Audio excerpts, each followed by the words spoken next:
morning and namaste and greetings from INDICA Academy. We welcome Dr. Ujjwala Khot Palsuley for this conversation about her interest in temples, architecture and conservation. Welcome. Thank you very much. It's such a pleasure to know about your twin interests in the Brigadishwara temple of Thanjavur, which happens to be my hometown, as well as Angkor Wat in Cambodia, which we have also brought out a book by Indic Academy recently on how knowledge travels to other lands. And could you tell us how these twin interests came about? Yeah. So basically, I am a conservation architect and I did my MPhil from Lunds University, Sweden. And during my MPhil, I happened to visit Angkor Wat in 2005. And that time, my professors actually encouraged me to work on it. Being an Indian, there is a lot of inbuilt connection that we have with Angkor Wat. All the stories and the architecture over there is very much known to us. So that was my first attempt to start studies on Southeast Asian architecture. And then I delved into it more and more through my readings and research. And eventually I did my PhD in influences of Dravidian temple architecture on Angkor Wat temple. And then onwards I have been working on these connections between India and Cambodia, and came up with a book called Cambodia, India Outside India, which is basically to evaluate the architectural influences of Dravidian temple architecture on Khmer temple architecture of Cambodia. So this is how this journey has been so far. One fascinating difference is that the Dravidian temples, that especially Brigadishwara, is a Shaivite shrine, whereas Angkor Wat is the world's biggest Vishnu shrine. So, is there a difference in the architecture when the main Mula Devata is different? It does change at a certain layer. But mostly when we talk about the principles of temple architecture, there are quite a few similarities which we can see if we decode these architectural patterns. So when we talk about Brigadishwara temple, it is one of the perfectly constructed temples in the world dedicated to Shiva. However, when we talk about Angkor Wat temple, it is the largest and again a perfectly constructed temple dedicated to Vishnu. So at one level there are some differences, but lot of it is very common, and we need to decode it, understand layers by layers, and understand the nuances of temple architecture to understand the similarities of both of these. So eventually there are certain philosophical aspects which are embedded in temple architecture which will be different for Shiva and Vishnu temple. And architecturally, when we talk about intellectual parameters of architecture, they are quite similar. So you're offering a course for INDICA courses. Do you touch upon these philosophical aspects of architecture? Yes, I will. Basically, this course is designed so that a common person who is interested in visiting temples, and as a part of our culture, we visit temples. So there has to be some awareness when we visit these temples. And when we talk about these connections between India and Cambodia, there has been a very profound history and very much shared knowledge that we have. Shared heritage that we have. So the objective of this course is to prepare the audience or prepare the viewers of the temples or visitors of the temples to understand that there was this huge cultural region, ancient cultural Hindu region, and temples is a symbol that this culture has traveled, and people constructed temples all across Southeast Asia. And how to look at them. So when we look at Indian temple architecture and when we visit Cambodia, so what are these aspects that one should look at? So session by session, we'll be talking about how temple architecture has evolved in India, what are these philosophical, cultural, social aspects which emphasized on temple construction in India, as well as there is a parallel activity happening in Cambodia. So from 1st century till 13th century, these two regions developing parallelly, and that's how we see by 9th century, Brihadeshwara getting constructed in India, 10th century, and in 1115 AD, we see Angkor Wat getting constructed. And there is very close connection between these two regions that time. So this will be decoded session by session during this 15-hour program. Yeah. Usually, like when knowledge systems travel abroad, there is also a local contribution or a local angle which comes about with inputs from the local people and the local history. This has happened in when Buddhism has gone outside India, or when Tantra has gone, when our puppetry has gone outside. There are a lot of adaptations which take on a local flavor. Yes. So, is there that element in architecture? Yes, it is. My take on this is the way we see temple architecture all across India. Each region has its own style of architecture. So we have Dravida style, we have Kalinga style, we have Nagara style, and then we have Marugurjara style. So these are all styles that we see pan-India all across. Similarly, there is an extension of Indian architecture which happened in Cambodia, which is known as Khmer temple architecture, which has its roots in the philosophy of Indian culture. And then they have developed their own system of construction, and that's how they have developed their own style of architecture, temple architecture. And like you said, there is a lot of indigenous knowledge that they have contributed to, and they have taken base from Indian knowledge system. So this is how it has happened in current geographical boundaries of India, and it has happened in the larger cultural region during that time. So a lot of people who have adopted, or who have, Hinduism was their main religion at that point in time. So they have constructed temples in different formats. So even Cambodia, the earlier Kambuja Desha, they have constructed their temples in using their local material, local construction technique, local expertise that they had, a local stone that they have, very important aspect of temple construction. So that is how they have developed their architecture there. Okay, so if you were to compare, for instance, another very prominent Cambodian temple to Angkor Wat, what would you say are the similarities and what are the differences which can be attributed to the India collection? So within Cambodia, I have actually documented around 170 temples during my study. And starting from, say, 5th century, we see a lot of these, very strong connections with Indian architecture, and because the evidences are available from 5th century. And these temples are known as ashramas. These temples are constructed to recite Vedas. So these are inscriptions which we find in the temples. So Angkor Wat, and there was one more temple which is now in ruins called as Beng Melia, which is completely in ruins, but which was very similar to Angkor Wat that time. And there are other temples which give us a very clear development of temple architecture in that region. So all of them are kind of, they align in a certain way, and they are dedicated to, their inclination is very much to claim or proclaim their dedication towards Vedas, Vedangas, and their Ramayana. So they are very much proud to, say this in their inscriptions, that they are constructing this temple because they wanted to recite Vedas 24/7, and they wanted to educate people on that. So there is a temple which is constructed in near Angkor Wat temple. So likewise, there are a lot of similarities. And Angkor Wat is like epitome of their architecture. So after experimenting, or after doing so many temples for so many years, then Angkor Wat comes into picture. So it's like, complexities of everything that has happened, best of everything that they have experimented, and they construct Angkor Wat in 12th century. So it's quite fascinating to see this connection and their close connection with India, with lot of political connections, commercial connections, religious, obviously. And also, both of these regions were keen to have this interaction going on. So they supported each other for a long time, Khmers and Dravida kings. So that connection can be seen through this temple. So I think that is the best, aspect of looking at this. In today's context, in Tamil Nadu itself, we are seeing a churning where the temples are probably the last bastion to stand up for Hinduism, Yes. in a land that is totally being outrun by, anti-Hindu movement.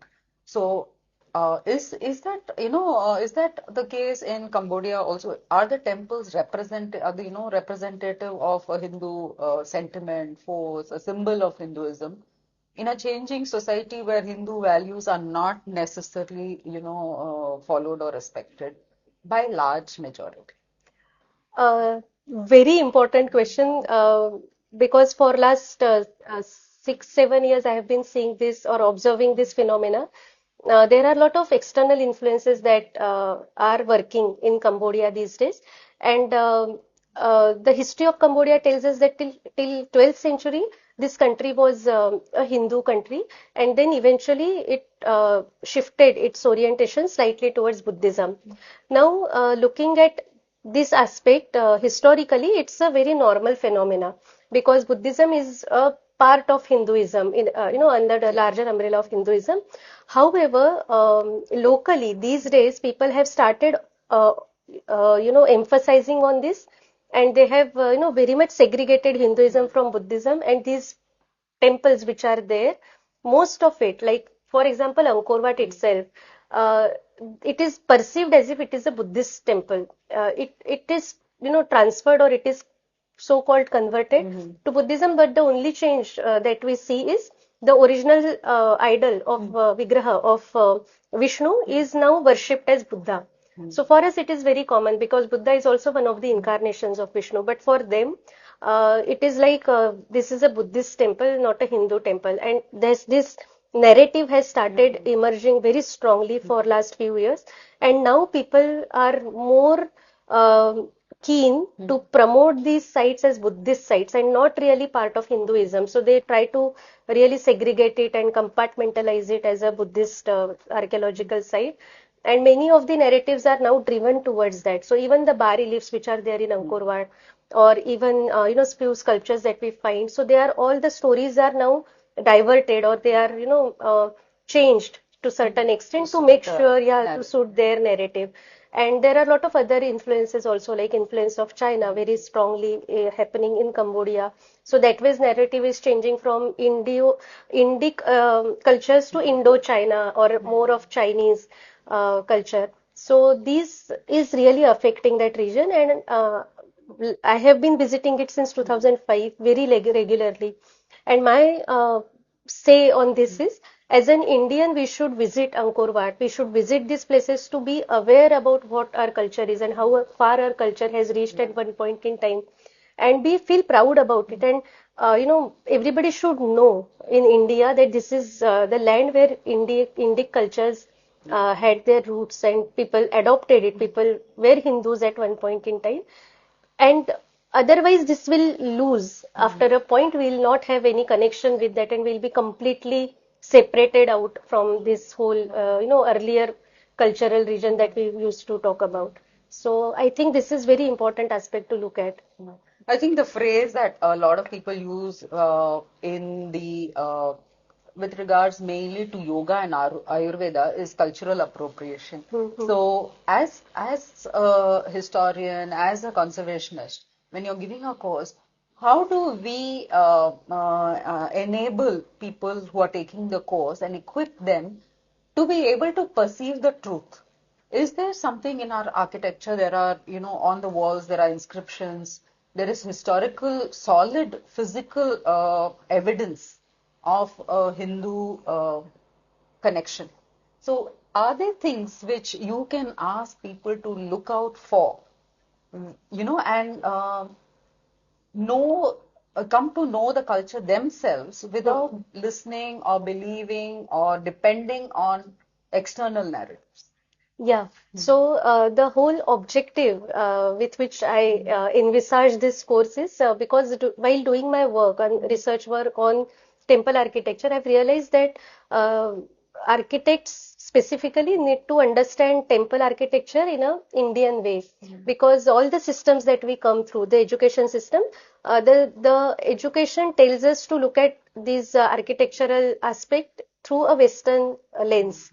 And at the end of my PhD, I have actually devised a way of looking at temples in a Indian perspective. So the course that I will be taking is actually looking at temple architecture. The first and foremost is to look at them and appreciate them in an Indian way. So what is the way of looking at temples, which is Indian, and then how we,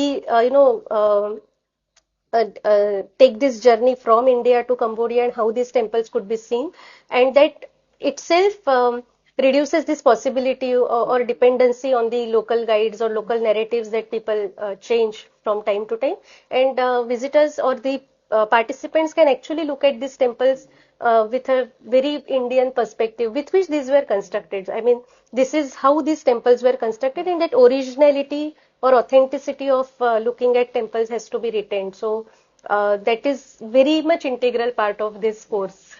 And temples are also a living tradition. So when the worship, how important is, even that is part of its history in terms of which sampradaya is following. Like here, there's a debate in Indic circles that okay, there's a Madhava priest in a Shaivite temple, or vice versa. Like for instance, if I go to a Shaiva temple and I see a Iyengar priest, it doesn't actually jar for me because they probably have been introduced into the tradition. But in when you talk about history and you talk about worship and you talk about rituals, they usually follow a certain, they're very integral to each other. So do you cover the worship aspects also in the course? Yeah, it will be covered with a wherever there is a reference to it. I mean, rituals is very much needs different expertise and different I would say depth to it.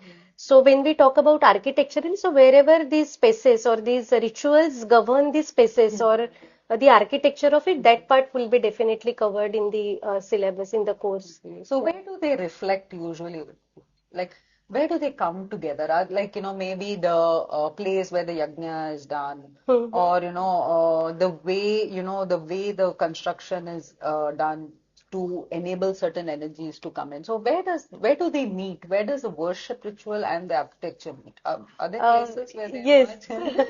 actually, the temple in itself is like a energy center. So there are a lot of these layers which are created so that a devotee, when the ultimate aim of going to a temple is to take darshana.